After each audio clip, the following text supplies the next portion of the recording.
Oyo in 1924, the heart of the Yoruba kingdom, was a city of proud warriors, bustling markets, and secrets buried under royal laughter.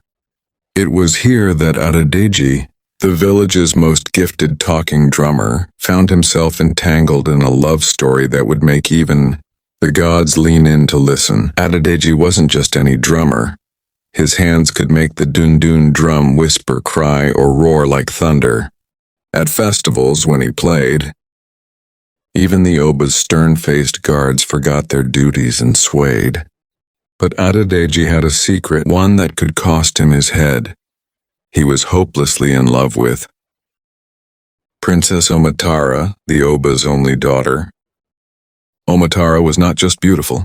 She was sharp-tongued and rebellious, the kind of woman who could make a man question his existence with just a raised eyebrow. She had grown tired of the suitors who paraded before her, all fat-bellied chiefs and stiff-necked warriors. She wanted someone different, someone who could make her laugh, someone whose words had rhythm, whose spirit was as untamed as her own. And so, against all sense and tradition, she fell for Adedeji. But love in Oyo was never simple. A princess did not marry a drummer, no matter how magical his hands were. Her father, the mighty Oba Adeyemi, had already promised her to Balogun Adaragba, the kingdom's fiercest warrior who, unfortunately, had the personality of boiled yam. Omatara and Adedeji met in secret under the ancient Iroko tree, where she would trace the lines of his palm, claiming she could read his future. "You will be king one day," she once whispered, laughing. He had only chuckled, knowing that drummers did not wear crowns. But fate, like an old woman with a mischievous grin, had other plans. One evening, at the Grand New Yam Festival, Adedeji played before the entire kingdom. His drum spoke in riddles, in messages hidden beneath the beats. The Oba nodded along, unaware that the drum was telling his daughter, "Tonight, Iroko tree forever." Omatara understood.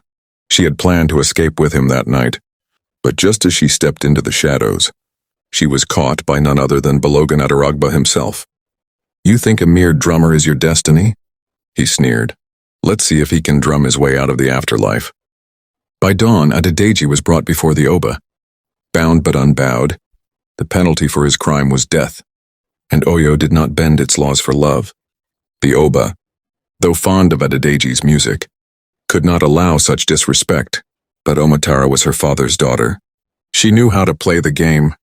"If you must kill him," she said, stepping forward, "then let him choose his death. Let him play his own funeral song."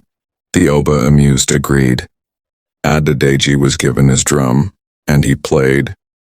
But he did not play a dirge.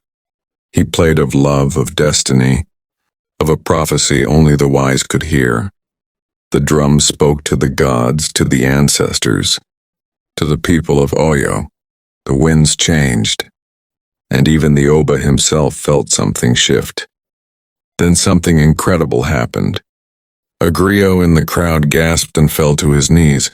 "Kabiyesi," he cried once. "I have heard this rhythm before in the old prophecies. It is said that a king shall rise, not from the sword but from the drum." Silence fell over the palace.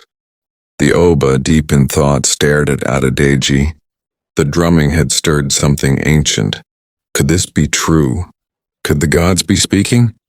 And then he laughed, a deep, thunderous laugh that shook the palace walls. "Let no man say I do not listen to the gods," he declared. "If destiny wills it, then so be it. Let Adedeji prove his worth, not as a drummer, but as a leader." And so Adedeji was not executed, but was given a chance, a single year, to prove that he was more than just a man of music. If he succeeded, he would marry Omatara. If he failed, well, let's just say, the Oba still had warriors eager to test their blades. But that, my friend, is a story for another day. For now, let's just say that the drummer's hands were destined for more than just the drum. "You said